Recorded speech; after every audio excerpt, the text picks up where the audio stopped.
বর্তমান রমজান মাস চলতেছে। আল্লাহ পাক রব্বুল আলামিনের নিকট বাকি 11 মাসের চাইতে এই মাসের মর্যাদা অনেক বেশি। বিশেষ করে উম্মতে মুহাম্মাদির জন্য রব্বুল আলামিনের পক্ষ থেকে বড় এক পাওয়া হলো রমজান মাস। হাবিব সাল্লাল্লাহু আলাইহি ওয়াসাল্লাম যখন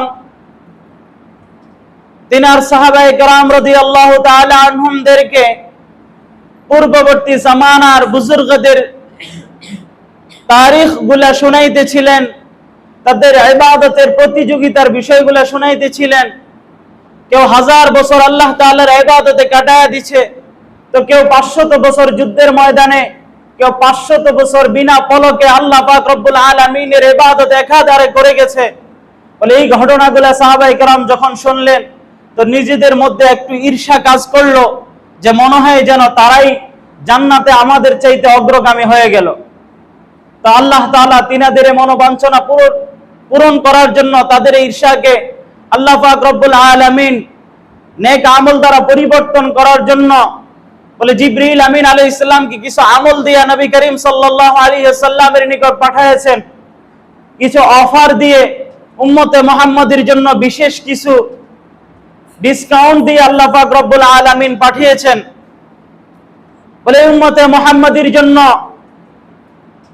আল্লাহ পাক রব্বুল আলামিন এমন কিছু বিশেষ সময়, বিশেষ ইবাদত, বিশেষ সময়ের ইবাদত আল্লাহ পাক রব্বুল আলামিন দান করেছেন, যে উম্মতে মুহাম্মাদি যদি ওই বিশেষ সময়গুলা কাজে লাগাইতে পারে, বিশেষ অফারগুলা যদি লুপে নিতে পারে, এই উম্মতে মুহাম্মাদি অন্যান্য উম্মতদের চাইতে হাজার হাজার বছরের চাইতে বেশি ইবাদত তাদের আমলনামায় অন্তর্ভুক্ত করতে পারবে। বলে উম্মতের জন্য অফার হিসাবে আল্লাহ পাক রব্বুল আলামিন রমজান মাসকে দান করেছেন।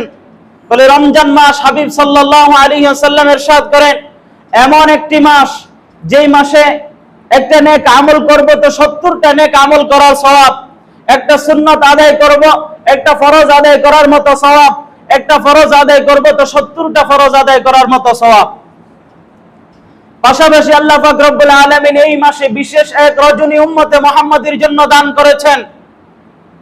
আল্লাহ পাক রব্বুল আলামিন কোরআনে কারীমের মধ্যে ইরশাদ করেন, ইন্না আনজালনাহু ফি লাইলাতিল কদর লাইলাতুল কদরি খায়রুম মিন আলফি শাহর তানাজ্জালুল মালায়েকাতু ওয়ার রূহু ফিহা বিইذনি রাব্বিহিম মিন কুল্লি আমর সালামুন হিয়া হাত্তা মাতলাইল ফজর।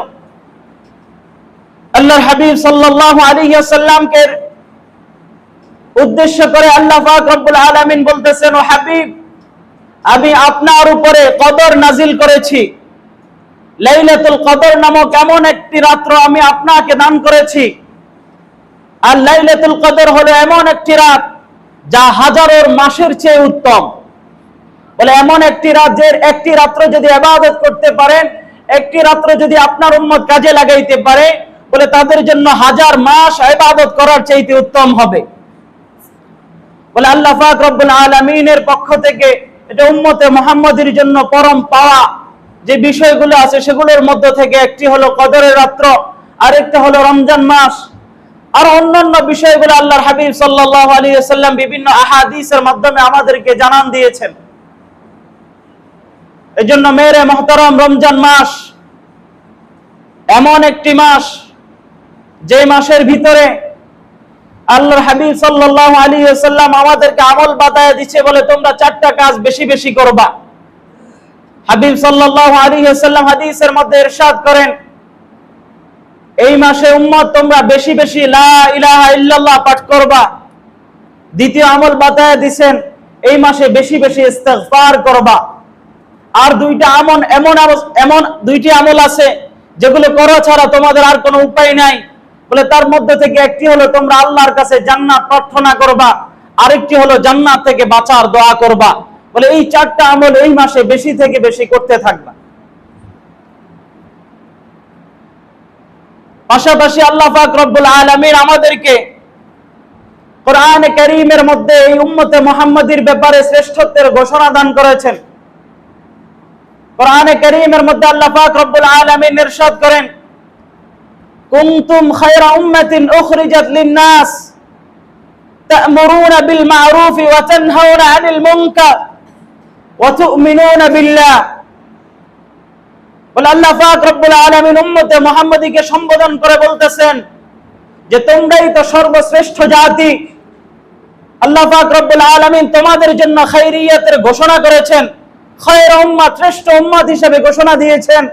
তবে তোমাদের কিছু কাজ আছে, ফর্মুলা কিছু আল্লাহ বাতায়া দিয়েছেন। তবে তোমাদের শ্রেষ্ঠত্বটা নিজেদের জন্য করে নিতে হলে তোমাদের কিছু কাজ করতে হবে। বলে উখরিজাত লিন্নাস, তোমাদেরকে বের করা হয়েছে মানুষের কল্যাণের জন্য। আর তোমাদের কাজ হলো তা'মুরুনা বিল মা'রুফ ওয়া তানহাউনা আনিল মুনকার, মানুষকে সৎ কাজের আদেশ করবা এবং অসৎ কাজ থেকে নিষেধ করবা। ওয়া তু'মিনুনা বিল্লাহ, ঈমান তো তোমাদের মধ্যে থাকবেই। বলে আল্লাহ পাক রব্বুল আলামিন এই উম্মতকে শ্রেষ্ঠত্ব ঘোষণার পাশাপাশি দুইটা কাজ দিয়ে দিয়েছেন। এক নম্বর কাজ হলো সৎ কাজের আদেশ করা, মানুষদেরকে আল্লাহর দিকে ডাকা, সৎ কাজের প্রতি মানুষদেরকে সদুপদেশ দেওয়া। আর আরেকটা কাজ হলো ওয়া তানহাউনা আনিল মুনকার, মানুষকে অসৎ কাজ থেকে বাধা প্রদান করা, মানুষকে বাধা দেওয়া। বলে এই কাজকে আল্লাহ পাক রব্বুল আলামিন উম্মতে মুহাম্মাদীর জন্য শ্রেষ্ঠত্বের ঘোষণার কারণ হিসেবে উল্লেখ করেছেন। রব্বুল আলামিন কোরআনে কারীমের আরেক আয়াতের মধ্যে বলেন, ওয়ামান আহসানু কওলাম মিম্মান দাআ ইলাল্লাহি ওয়া আমিলা সালিহা ওয়া ক্বালা ইন্নানি মিনাল মুসলিমিন। বলে প্রথম আয়াতে আল্লাহ পাক রব্বুল আলামিন শ্রেষ্ঠত্বের কারণ হিসেবে সৎ কাজের আদেশ এবং অসৎ কাজের নিষেধকে উল্লেখ করেছেন। আরেক আয়াতের মধ্যে আল্লাহ পাক রব্বুল আলামিন বলেন, যারা মানুষদেরকে আল্লাহর দিকে ডাকে এবং নিজে নেক আমল করে, বলে ওই ব্যক্তির কথার চাইতে দুনিয়ার মধ্যে আর কারো কথা উত্তম হতে পারে না। আল্লাহ পাক রব্বুল আলামিন সার্টিফিকেট দিতেছেন, সনদ দিতেছেন। বলে দুনিয়ার মধ্যে সর্বোত্তম ওই ব্যক্তির কথা, আহসানু কওলাম মিম্মান দাআ ইলাল্লাহ, ওই ব্যক্তির কথা দুনিয়ার মধ্যে সবচেয়ে বেশি উত্তম যে মানুষদেরকে আল্লাহর দিকে ডাকে এবং নিজে নেক আমল করে আর বলে আমি তো মুসলমানদের মধ্য থেকে একজন।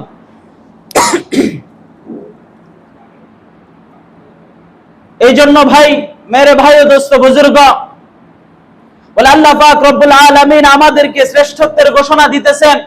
আল্লাহ পাক রব্বুল আলামিন আমাদের জন্য উত্তম কথার সার্টিফিকেট দিতেছেন। বলে এই সমস্ত সিফাতগুলো আমাদের ভিতরে আনয়ন করার দরকার আছে না ভাই ইনশাআল্লাহ? বলে আল্লাহ পাক রব্বুল আলামিন এই সমস্ত সিফাতগুলো আমাদের ভিতরে আনয়ন করার জন্য, আমাদের জিন্দেগিকে সাজানোর জন্য, বলে রমজান মাস ফাজাইল ফজিলতের মাস, আল্লাহ পাক রব্বুল আলামিনের পক্ষ থেকে নিজের জন্য জান্নাতকে নিজের জন্য সাব্যস্ত করে নেওয়ার মাস, জাহান্নাম থেকে নিজের নামটা কাটানোর মাস। বলে বেশি বেশি ইস্তিগফার, কালিমা লা ইলাহা ইল্লাল্লাহ পাঠ করার মাস। বলে এই জিনিসগুলো সহজে আমরা হাসিল করতে পারবো যদি কোনো পন্থা অবলম্বন করি, কোনো পথ অবলম্বন করি। বলে আল্লাহ পাক রব্বুল আলামিন কিছু সহজ পথ আমাদের জন্য রাখছে। বলে আমরা যদি নিজেদের দুনিয়াবি সময়গুলা থেকে, দুনিয়াবি কাজগুলার পাশাপাশি নিজেদের সময়গুলা বের করে, আমাদের মসজিদে ইমাম আছেন, মুয়াজ্জিন আছেন, মসজিদে এলাকার ভিতরে বিভিন্ন উলামায়ে কেরাম আছেন, বলে তাদের কাছে যদি যায়া, তাদের কাছ থেকে যদি কিছু ফর্মুলা নিয়া, কিছু সাজেশন নিয়া, বলে এই সেগুলো অনুযায়ী যদি আমল করতে পারি, তো আমাদের জিন্দেগিকে সাজানো, আমাদের জিন্দেগিটা জান্নাতমুখী করা, জাহান্নাম থেকে বাঁচানো আমাদের জন্য সহজ হয়ে যাবে। বলে এই উম্মতের জন্য আল্লাহ পাক রব্বুল আলামিন আরেকটা পন্থা বের করে দিয়েছেন। বলে হযরত জি শাহ ইলিয়াস রাহমাতুল্লাহ আলাইহির মাধ্যমে, যার দিলে আল্লাহ পাক রব্বুল আলামিন উম্মতের এক দরদ, উম্মতের এক ব্যথা সৃষ্টি করে দিয়েছেন, সে মহান মনীষী হযরত জি ইলিয়াস রাহমাতুল্লাহ আলাইহির দিলে আল্লাহ পাক রব্বুল আলামিন ঢেলেছেন উম্মতে মুহাম্মাদীকে সহজে জান্নাতের পথে উঠানোর জন্য, জাহান্নাম থেকে বাঁচানোর জন্য, বলে ঈমান আমল শিখার জন্য এক নতুন এক পদ্ধতি। বলে যেই পদ্ধতি হযরত আম্বিয়া কিরাম আলাইহিস সালাম, হযরত আদম আলাইহিস সালাম থেকে হযরত মুহাম্মদ সাল্লাল্লাহু আলাইহি ওয়াসাল্লাম পর্যন্ত সমস্ত আম্বিয়া কিরাম আলাইহিস সালাম যে পদ্ধতি অবলম্বন করেছেন, উম্মতের দ্বারে দ্বারে বারে বারে যায় উম্মতকে কালিমামুখী করেছেন, উম্মতকে একত্ববাদের দাওয়াত দিয়েছেন, উম্মতকে এক আল্লাহ থেকে হয়, মাখলুক থেকে কিছুই হয় না, এই কথাকে বুঝিয়েছেন। সেই নবীওয়ালা কাজের এক ধারাবাহিক তরতিব, উম্মতের জন্য এক সাজানো গোছানো তরতিব আল্লাহ তাআলা হযরত ইলিয়াস রাহমাতুল্লাহ আলাইহির মাধ্যমে, দারুল উলুম দেওবন্দের এক সূর্য সন্তানের মাধ্যমে এই উম্মতের জন্য সহজ করে দিয়েছেন। বলে সেই কাজের নাম উম্মত বলে দাওয়াতে তাবলীগ। কি ভাই? দাওয়াতে তাবলীগ। বলে দাওয়াতে তাবলীগ এমন এক ফর্মুলা, দাওয়াতে তাবলীগ এমন এক কাজ, বলে যেখানে যারা জান্নাতওয়ালা তাদের জন্য জিম্মাদারি হলো, আল্লাহর হাবিব সাল্লাল্লাহু আলাইহি ওয়াসাল্লাম হাদিসের মধ্যে ইরশাদ করেন, বাল্লিগু আন্নি ওয়ালাউ আয়া। এবং বিদায় হজের ভাষণে শেষ মুহূর্তে আল্লাহর হাবিব সাল্লাল্লাহু আলাইহি ওয়াসাল্লাম বলেছেন, ফালইউবাল্লিগু শাহিদু মিনকুমুল গায়বা। বলে আমার এই দাওয়াত, আমার এই বাণীগুলো আমি যা তোমাদের সামনে উপস্থাপন করলাম, যেগুলো তোমাদেরকে আমি শোনাইলাম, বলে যারা তোমরা শুনেছ, যারা তোমরা আমার এই কথাগুলো শুনতে পারছো, যারা আমার কাছ থেকে শিখেছ, বলে তোমাদের উপরে জিম্মাদারি হলো আমার আনেওয়ালা কিয়ামত পর্যন্ত যত উম্মত এই কথাগুলো শুনতে পারে নাই তাদের নিকট পৌঁছায় দেওয়া, এটা তোমাদের জিম্মাদারি, এটা তোমাদের জিম্মাদারি। বলে যারা জান্নাতওয়ালা, দাওয়াত তাবলীগের এই পথ, বলে তাদের জন্য জানানোর মাধ্যম, দিনকে ইশাআত করার জন্য, প্রচার প্রসার করার জন্য, উম্মতের নিকট দাঁড়ে দাঁড়ে বারে বারে যে পৌঁছানোর জন্য দাওয়াত তাবলীগ তাদের জন্য। বলে আবার যারা জানি না, বলে আমরা যারা দিন থেকে দূরে, দিনে ইলম থেকে দূরে, দিনের মাসলা মাসাইল থেকে দূরে, দিনের ফাজাইল গুলা থেকে দূরে, বলে দাওয়াতে তাবলীগের ভিতরে সময় লাগায়া, দাওয়াতে তাবলীগের মধ্যে নিজেদেরকে লাগায়া, বলে নিজেদের ব্যস্ত সময়গুলা থেকে কিছু সময় বের করে, বলে আল্লাহর রাস্তায় যখন বের হব, দাওয়াতে তাবলীগের রাস্তায় যখন বের হব, বলে যারা জান্নাতওয়ালা তাদের সহবতে যখন যাব, তো দাওয়াতে তাবলীগের পথের মাধ্যমে আমরা নিজেদের ঈমান আমলকে বানাইতে পারবো, মেহনত করে নিজের ঈমান আমলকে শিখতে পারবো। বলে দুনিয়ার কোনো কাজ মেহনত করা ছাড়া হয় না, দুনিয়ার কোনো কাজ শিখা ছাড়া হয় না। বলে ছোট থেকে ছোট, দুনিয়ার আপনা থেকে আপনা একটা কাজ যখন আমরা করতে যাব, বলে মেহনত করে সেটাকে শিখা লাগে, পরবর্তীতে আমরা ওই কাজগুলা করি।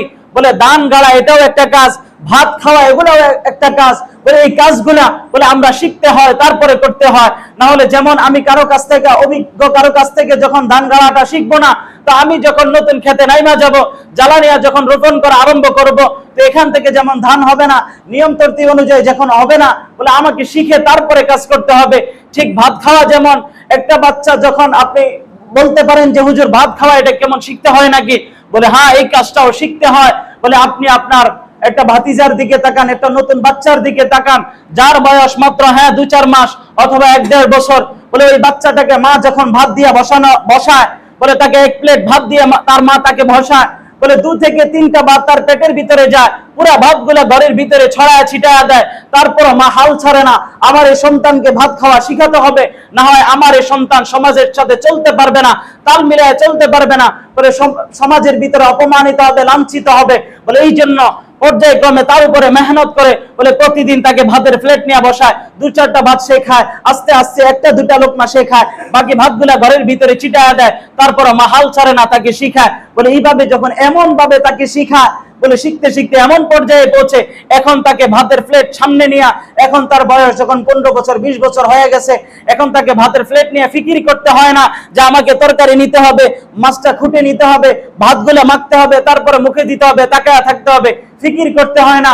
সে হয়তো স্কুলের বইটা পড়ে, মাদ্রাসার কিতাবটা সে পড়তে থাকে, মোবাইলে বিভিন্ন ধরনের কাজকর্ম করতে থাকে, সেভাবে দেখতে থাকে, আর ভাতের প্লেট থেকে এক জায়গা থেকে ভাত নিতেছে, আরেক জায়গা থেকে তরকারি নিতেছে, অনায়াসে মুখের ভিতরে দিতেছে, কাটা লাগতেছে, কাটাটা সরায়া ফেলতেছে, তাকে তাকাইতে হয় না, ফিকির করতে হয় না। বলে এইভাবে মেহনত করার কারণে সে এমন ভাবে শিখে গেছে, এখন সে ভাতের প্লেটে তাকাইতে হয় না, এখন সে ভাত খাওয়ার জন্য ফিকির করতে হয় না, অনায়াসে সে প্লেটকে প্লেট ভাত সাবার করে নিতে পারে, তাকে ফিকির করতে হয় না। বলে এই জন্য ভাই দুনিয়ার সমস্ত কাজগুলো মেহনত করে আমরা শিখি, দ্বীনের কাজগুলো আমাদেরকে শিখা দরকার, দ্বীনের কাজগুলো আমাদেরকে মেহনত করে শিখা দরকার। সাহাবায়ে কেরাম রাদিয়াল্লাহু তাআলা আনহুম নিজেদের দুনিয়াবি কাজ থেকে সময়কে ফারেক করে আল্লাহর হাবিব সাল্লাল্লাহু আলাইহি ওয়াসাল্লামের দরবারে যায় হাবিবের কাছে নিজেকে পেশ করতেন, ইয়া রাসূলুল্লাহ আমাদেরকে নামাজটা শিখান, আমাদেরকে রোজাটা শিখান, আমরা যাকাত কিভাবে প্রদান করব আমাদেরকে পদ্ধতিটা শিখান, আমরা কিভাবে ঈমান আমল আরো বেশি অগ্রগামী হব আমাদেরকে আপনি শিখান। বলে হাবিব সাল্লাল্লাহু আলাইহি ওয়াসাল্লামের দরবারে পড়া থাকতো, বলে এমন পড়া থাকতো দুনিয়াদারি সবকিছু ছাইরা দিয়া আসহাবে সুফার অন্তর্ভুক্ত হয়ে গেছে, যাদের দুনিয়াবি কোনো ব্যস্ততা ছিল না, দুনিয়াবি কোনো কাজে যারা নিজেদেরকে জড়াইতেন না, ওই আসহাবে সুফারা সারা দিন রাত্র কখন আল্লাহ রাসূল কি শিখাবেন আমাদেরকে এই আকাঙ্ক্ষার ভিতরে থাকতেন, এই উদ্দীপনার ভিতরে থাকতেন, হাবিব সাল্লাল্লাহু আলাইহি ওয়াসাল্লামের কাছ থেকে শিখেছেন। আর তারা শিখার কারণে, বলে আগ্রহ দিয়া মেহনত করে শিখার কারণে আজকে আমাদের পর্যন্ত পরিপূর্ণ সহিহ তরতিবগুলো পৌঁছেছে। আবু হুরায়রা রাদিয়াল্লাহু তাআলা আনহু, যার থেকে 4,500 থেকে 5,000-এর মতো হাদিস যিনি বর্ণনা করেছেন, বলে আসহাবে সুফার অন্তর্ভুক্ত সাহাবী ছিলেন। বলে নিজের দিন রাত্র সবকিছু একত্রিত করে আল্লাহর হাবিব সাল্লাল্লাহু আলাইহি ওয়াসাল্লামের কাছ থেকে দ্বীন ঈমানের মেহনতকে শিখছেন। বলে তারপরে আমাদের নিকটে পৌঁছাইতে পারছেন। বলে আজকে আমরা ওই তরতিব, ওই ফর্মুলা অবলম্বন করে চলতে পারতেছি। তো তারা এই মেহনত করে দিনকে আমাদের পর্যন্ত পৌঁছাইছে। বলে আমরা একটু মেহনত করে এই দিনকে শিখে নিতে পারবো না ভাই ইনশাআল্লাহ? বলে নিজেদের ব্যস্ত সময় থেকে নিজেদের দুনিয়ার কাজকর্ম, ব্যবসা বাণিজ্য, পড়ালেখা, এডুকেশন সবকিছুর পাশাপাশি একটু সময় বের করে দ্বীনের জন্য, আল্লাহর জন্য যদি একটু সময় বের করি, আমাদের জন্য কোনো কষ্টকর বিষয় হবে না, আমাদের জন্য কষ্টের কোনো কারণ হবে না। নিজেদের সময়গুলা ফারাগাত থেকে বের করে বলে একটু সময় যখন দিব, এই উম্মতের জন্য আল্লাহ পাক সহজ করে দিছে, তরতিব রাখছে। দাওয়াতে তাবলীগের মেহনতে আসবো তো শিখবো, আল্লাহ তাআলা আমাদের জন্য সহজ করে দিবে। দ্বীন ঈমানের প্রাথমিক বিষয়গুলো দাওয়াতে তাবলীগের কাছ থেকে শিখতে পারবো, এই দাওয়াতে তাবলীগে সময় লাগায় শিখতে পারবো। আর হক্কানি উলামায়ে কেরামের কাছ থেকে পরিপূর্ণ দ্বীনকে শিখবো। আমাদের এলাকাগুলোতে মসজিদ আছে, মাদ্রাসা আছে, নুরানি মাদ্রাসা আছে, বিভিন্ন মাদারিসগুলো আছে, কওমি মাদারিসগুলো আছে, হক্কানি উলামায়ে কেরাম আছে। বলে তাদের কাছ থেকে দ্বীনের ঈমানকে শিখবো। বলে আমাদের শরীর যখন অসুস্থ হয়, আমরা ডাক্তারের কাছে যাই কি যাই না? যাই না ভাই? আমাদের শরীরে কোন রকমের ব্যথা বেদনা হলে, কোন রকমের অসুস্থ দেখা দিলে, কোন ডাক্তারটা সবচেয়ে বেশি অভিজ্ঞ, কার প্রেসক্রিপশন বেশি কাজে লাগে, কার প্রেসক্রিপশন অনুযায়ী চললে আমার অসুস্থতাটা আগে ভাগে সেরে যাবে, আমরা তালাশ করি কি করি না ভাই? তালাশ করি না ভাই? বলে দ্বীনি ঈমানের পথে আমরা হক্কানি উলামায়ে কেরামের কাছ থেকে নিজেদের প্রেসক্রিপশন গুলা নিব। বলে তারা যেমন, দুনিয়ার ডাক্তাররা যেমন আমাদের শরীরের জন্য বিভিন্ন ধরনের ফর্মুলা দিতে থাকে, বলে রূহের জন্য ডাক্তার দরকার। রূহের অসুস্থতা হয়, আল্লাহ পাক রব্বুল আলামিন আমাদের শরীরের ভিতরে দুইটা অংশ দিয়েছে। বলে একটা হলো বাহিরের মাটি দিয়ে যেটা বানাইছে, তার খোরাক, তার সমস্ত কিছু আল্লাহ তাআলা মাটি থেকে ব্যবস্থা করেন। বলে আরেকটা জিনিস ভিতরে দান করছেন, সেটা হলো রূহ, আল্লাহ তাআলার পক্ষ থেকে। বলে তার সুস্থতা অসুস্থতা, তার রূহের খোরাকের ব্যবস্থাও আল্লাহ পাক রব্বুল আলামিন ব্যবস্থা করেছেন। বলে আমরা একটু ফিকির করে মেহনত করে যদি শিখতে পারি, মেহনত করে যদি দ্বীন ঈমানকে শিখতে পারি, আমাদের রূহের খোরাকটা অবলম্বন হবে, আমাদের জান্নাতের পথে যাওয়াটা সহজ হবে, জান্নাত থেকে বাঁচাটা সহজ হবে। বলে মেহনত করে এভাবে বানানো দরকার, মেহনত করে দ্বীন ঈমানকে শিখানো দরকার। তাহলে এই দুনিয়া থেকে যখন চোখটা বন্ধ করে আখিরাতে যাব, বলে আল্লাহ পাক রব্বুল আলামিন আদনা থেকে আদনা, যাররা থেকে যাররা ঈমান নিয়ে যে ব্যক্তি কবরে যাইবে, আল্লাহ পাক রব্বুল আলামিন তাকে সর্বনিম্ন যে জান্নাতটা দান করবে, বলে ওই জান্নাতটা এই দুনিয়ার সমপরিমাণ 10 দুনিয়া পরিমাণ আল্লাহ একটা জান্নাত দান করবে। এজন্য দরকার হলো মেহনত করে ঈমানকে বানানো দরকার। তাহলে আল্লাহ পাক রব্বুল আলামিনের পক্ষ থেকে এই জান্নাত আমরা পাইতে পারবো। পরিশেষে একটা হাদিস বলে আমি শেষ করতেছি। আল্লাহর হাবিব সাল্লাল্লাহু আলাইহি ওয়াসাল্লামের কাছে সাহাবীরা একত্রিত হয়ে বলতেছে, ইয়া রাসূলুল্লাহ, আমাদেরকে আপনি বলেন দুনিয়ার মধ্যে বুদ্ধিমান কে আর নির্বোধ কে? আল্লাহর হাবিব সাল্লাল্লাহু আলাইহি ওয়াসাল্লাম ডাক দিয়া বলতেছে, ও আমার সাহাবারা, আল কাইয়িসু মান দানা নাফসাহু ওয়া আমিলা লিমা বা'দাল মাউত। বলে বুদ্ধিমান হলো দুনিয়ার মধ্যে ওই ব্যক্তি যে মৃত্যু পরবর্তী জিন্দেগীর জন্য নিজেকে প্রস্তুত করে। আর নির্বোধ হলো ওই ব্যক্তি, ওয়াল আজিজু মান আতবা'a নাফসাহু ওয়া হাওয়াহু ওয়া তামান্না আলাল্লাহ। বলে নির্বোধ হলো ওই ব্যক্তি যে নিজের মন মতো দুনিয়াতে চলতে থাকে, মন যা চায় তাই করতে থাকে। বলে ঘর বাড়ি দুনিয়াবি কাজে আজান হলে মসজিদে তাকে নিয়ে আসতে পারে না, আজান তাকে মসজিদমুখী করতে পারে না। বলে দ্বীনের দায়রা তাকে দাওয়াত দিয়ে মসজিদমুখী করতে পারে না, নিজের মন মতো চলতে থাকে আর মনে করে আল্লাহ পাক আমাকে বড় জান্নাতটা দিবে। বলে তার চাইতে নির্বোধ দুনিয়াতে আর কেউ হইতে পারে না। তবে আমরা সবাই বুদ্ধিমান হওয়ার জন্য তৈরি আছি না ভাই ইনশাআল্লাহ? বলে কাইয়িসু মান দানা নাফসাহু, যে নিজের আত্মমর্যাদা সম্পর্কে জানে, যে নিজেকে নিজে চিনে এবং মৃত্যু পরবর্তী জিন্দেগীর জন্য নেক আমল করে। ওমা আলাইনা ইল্লাল বালাগ।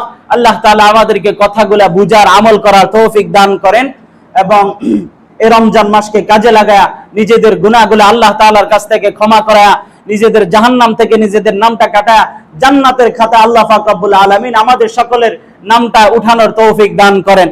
রব্বুল আলামিন মেহনত করে দ্বীন ঈমান শিখার জন্য সবাইকে প্রস্তুত করে দেন। নাসরুম মিনাল্লাহি ওয়া ফাতহুন করিব। ওমা আলাইনা ইল্লাল বালাগ। সুবহানাল্লাহি ওয়া বিহামদিহি।